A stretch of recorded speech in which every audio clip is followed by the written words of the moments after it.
Before doing a tile backsplash, you're going to want to disconnect the power and remove all the receptacles from their electrical boxes. In most cases, that's all that's required. However, in this kitchen, we're going to be replacing all the outlets with flat decor style plugs. I can already see 1, 2, 3, 4, 5, 6 breaks on 5 different tiles. Now sure, the supplier will honor these and they will take them back and they'll replace them, but it doesn't do us any good if we don't have enough tiles on hand to finish the job. Hey guys, welcome back. You know, this will be part 3 of this 3-part series on this kitchen install. We were waiting for the granite company to come and install their granite, and today will be the final part, which will be a backsplash. We're doing a 3x12 matte finish with a jagged edge, and they want to go in a brick pattern. This is why it's so important to order 10% more. It's called 10% waste for a reason, because there's obviously waste in these boxes, but it's also in case you make a mistake yourself, that accounts for that 10% waste. We do a ton of backsplash videos to show you guys the different designs and types of tiles our customers go with, and hopefully this can give you some inspiration on how to bring your own ideas to life. As for the installation process, there are definitely some differences based on the tile selection you choose, along with some do's and don'ts you should be aware of. And again, we have a bunch of videos you can browse through on our channel to get some more ideas. So feel free to check them out, and don't forget to subscribe if you like our DIY content. This particular tile, as I mentioned before, is being set in what we call a brick lay or a subway style. This kitchen is a U-shaped, and we always want to start in the inside corners, working our way to the next wall.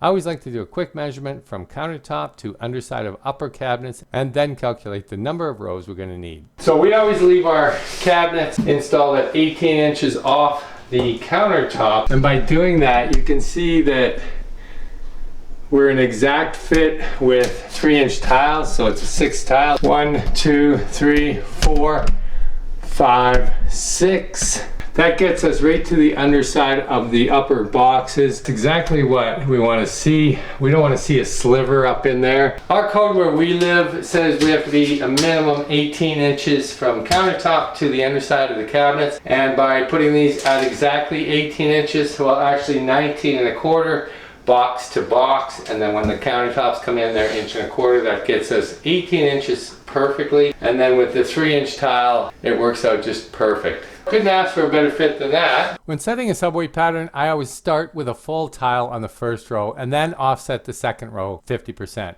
For example, our tile is 12 inches long, so make a mark at 6 inches, cut the tile, and start the half tile on the second row. After that, the pattern is set and will repeat across the entire wall. Then you just want to repeat the same process on the remaining walls.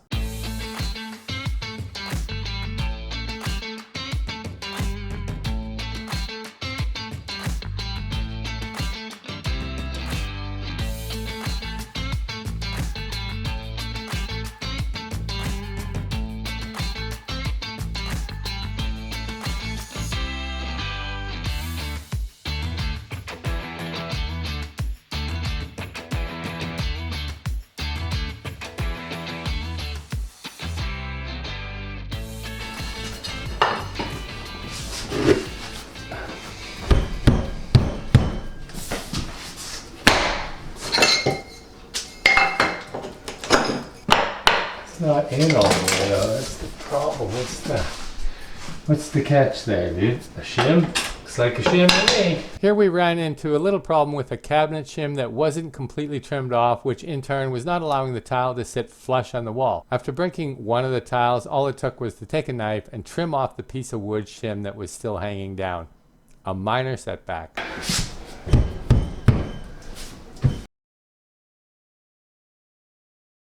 So anytime I've got to put Schluter across and down, I always like to take a level, find my level mark, draw a line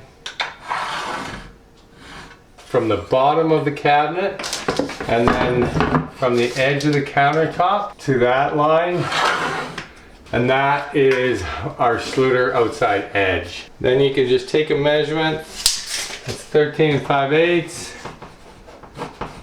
With plastic Schluter you can actually do this. 13 5/8 and 18. Add those together. looking at 31 5/8, and that's what we'll cut our Schluter at.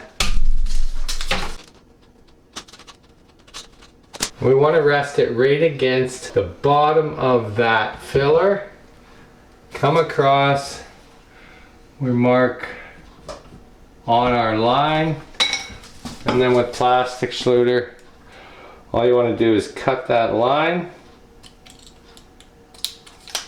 And then I always take it off about 45 or 50 degrees on each side.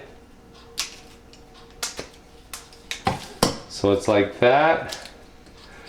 And then what you can do is bend it right at that point. And that will put us right on our line, both on the front and the top. And then bring the tile into that.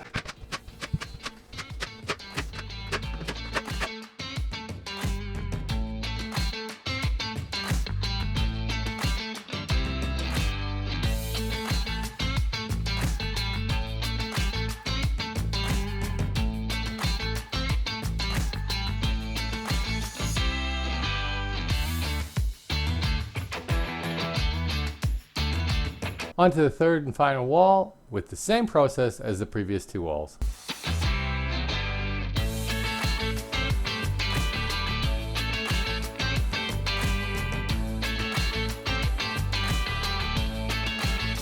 Alright, so we're finished up with the tile. Turned out really nice. I like the jagged look on the brick pattern. We'll be back tomorrow to grout. Just going to go ahead and get these plugs changed out.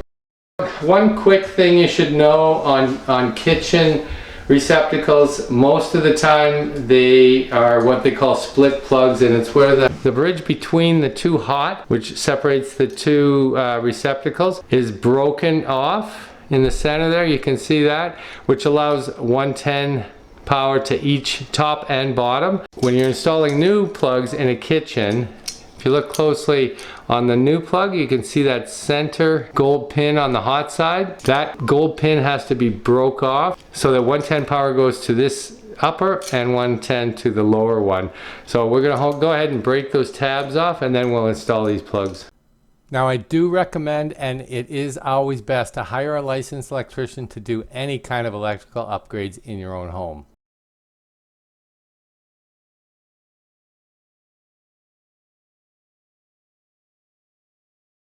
And then you always want to test it. There's power. We've turned the breaker back on now. 2 orange means we're good. And we're good top and bottom on that one. Alright guys, we're back today. We're going to grout. We got a grout color called Snow White. It's really white colored grout. Should go well with these tiles. And we're going to caulk everything, wrap everything up, and get out of here and on to the next one.